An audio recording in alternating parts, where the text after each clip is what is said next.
salient feature of this event is the online participation of a galaxy of top-flight Sri Lankan scientists from Asia, North America, Europe, Oceania and Africa. It enables us to draw upon their expert knowledge and also their experience of the successes and failures in different regions of the world, thereby giving the event an international dimension. The keynote speaker of the inaugural session, Professor Malik Peiris, is one of the world's leading virologists. Your keynote address will set the tone and tempo of the conference and will enhance intellectual ambience. Also present physically and virtually are many famous mentors, scientists from home and abroad, heads of institutions, chairpersons and senior officials from public and private institutions. Great thanks all of you for finding time from your pressing duties to be with us. All we welcome you to this event. From the inception of the conference, the members of steering and organization committee work with great dedication, devotion and distinction. I welcome them all with open arms. Also really grateful to all the academics joined with us today to make this event success. Today, this national conference is about valuable, timely topic, COVID-19 impact, mitigation, opportunities and building resilience. It is well-known topic these days and very important topic, not only to Sri Lanka, globally. Science and research have played a vital role in responding to the pandemic since day one. The rapid isolation and sequencing of the virus laid the platform for the development of vaccines, which are now being rolled out globally. I'm sure that you all are hoping that 2021 will be a much happier year than 2020, and with science, I believe that this is a real possibility and we can contribute a lot to bring that hope success. The WHO and global health organizations are actively involved in mitigating the pandemic, advising on critical interventions, distributing vital medical supplies to those in need, and are also working tirelessly to develop and deploy safe and effective vaccines. Vaccines save millions of lives each year. It is a well-known fact that vaccines work by training and preparing the body's natural defense, which is the immune system, to recognize the virus and fight against its threat. Although a few vaccines should be available to fight COVID-19 in 2021, it is also vital to know that the entire global community follow public health precautions such as social distancing measures and effective hygienic measures until COVID-19 is eradicated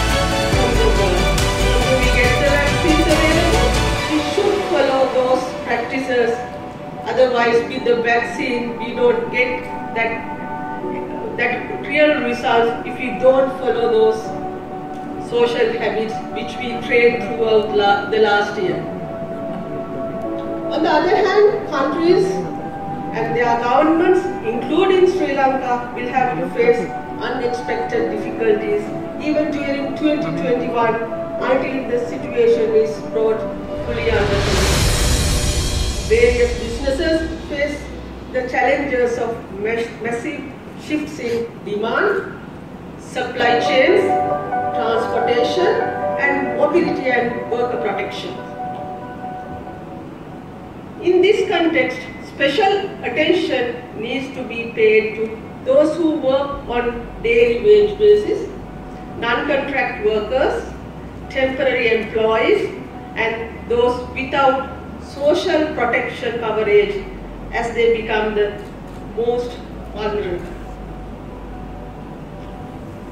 Not only are these workers struggling, but so are the consumers. As the production chains and supply chains are impaired, they are suffering too. I understand that business leaders have a lot of pressing concerns. Yet, I would like to put workers and other ordinary people at the core of your discussion too. The success of every business depends on both workers and consumer well-being. We need clear thinking and responsible solidarity to ensure that the least possible damage is done. Throughout this crisis, not only the time period to endure. The world will be living with this virus for months and years as we struggle to abide by health regulations. But we must be willing to adapt to these changes and keep it those changes. And we have to find out ways to come from these effects and pressures to access our either business or the education or the running the community.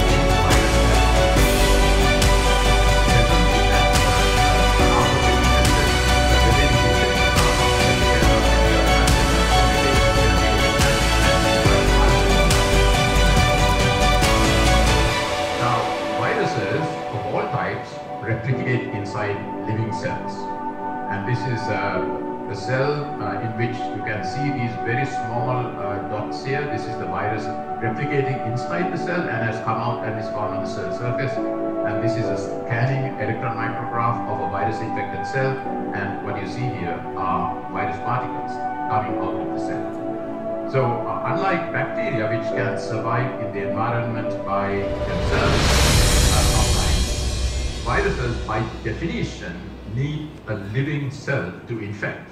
And in the case of coronaviruses, it is a mammalian cell. And the virus enters and replicates in the cell.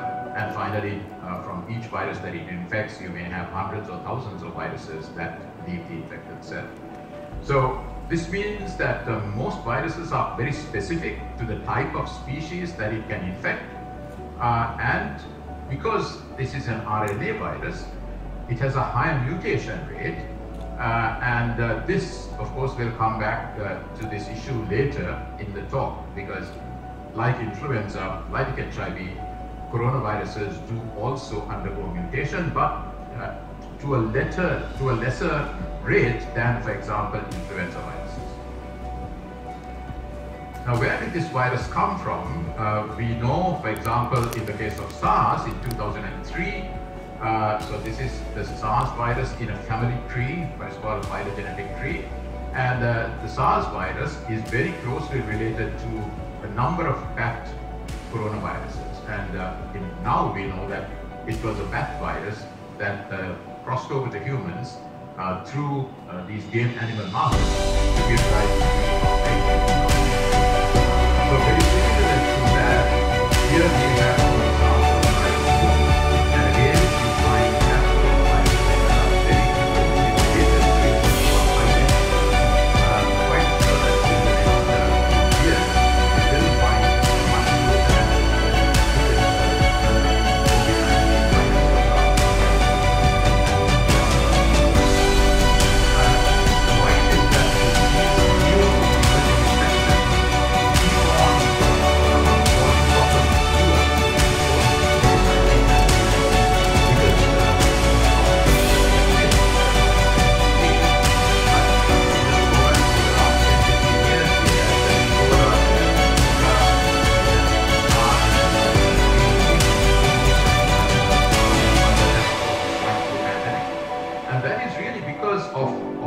virus itself, the fact that particularly RNA viruses can adapt and mutate, the environment and what we do to the environment, including ecological degradation, deforestation, climate change, and many other human activities.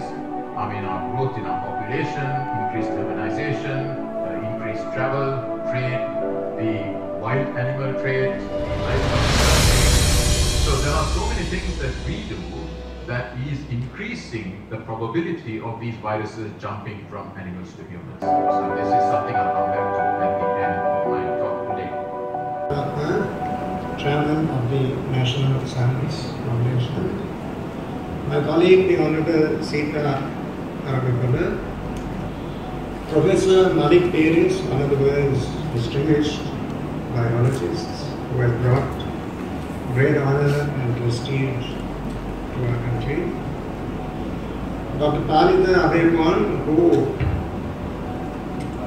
has similar put our country on the map, recently being appointed by the Director General of the World Health Organization as his representative in Southeast Asia, distinguished panelists and participants. May I first congratulate Professor Senaratne and his colleagues on organizing what I consider to be a very opportune and beneficial interaction at this time. As Professor Malik Peiris just told us, if we are to respond to this crisis in a productive and meaningful manner, one of the essential prerequisites is that we must adopt what is called a multidisciplinary or transdisciplinary approach. We also emphasize the unpredictability. None of us, no country was prepared for this because there was no previous experience to achieve.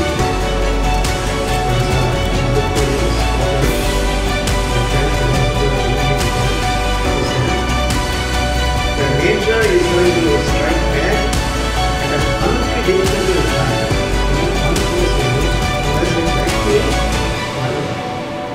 Not just Sri Lanka, but the world has been taken unawares.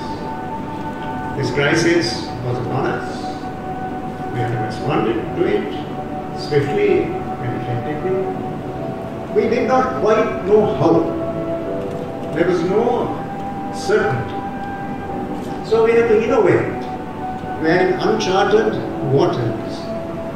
That is the essence of the challenge. A total of about 90 presentations involving over 200 scientists and professionals have contributed to this conference despite the pandemic and its associated difficulties. Their contribution under these trying circumstances is truly commendable and remarkable. This is a huge success itself. So on my behalf, or on behalf of the National Science Foundation, I express my appreciation to all of you. Enabling this conference to be conducted smoothly in hybrid mode is not an easy task. Mr. Malan J. Sugasan, Director of BLINK, with his competent technical staff, is actively engaged in this with their state-of-the-art technology. Mr. Malan, we greatly appreciate your IT support. Thank you very much. Well, our deep appreciation is yet unsettled to Dr. Dimitri Ranatunga, Chair of the Organizing Committee, Ms. Nadija Vikramaratchi, Co-Chair, Ms. Dushanti Vijayasuriya, and other members of the Organizing Committee. They worked with great dedication and devotion, contributing in no small measure to the success of this conference. And from the inception to the end of the conference, Dr. Guvini Padukage, Scientific Secretary and Coordinator, worked consistently, putting her heart and soul into the event, and we are very much grateful to you for your heart. We are also grateful to Mr. Samira Rangu, Sri Lanka, and Ms. Nimsa Prema, Director of Systems and Graphic Design Systems for their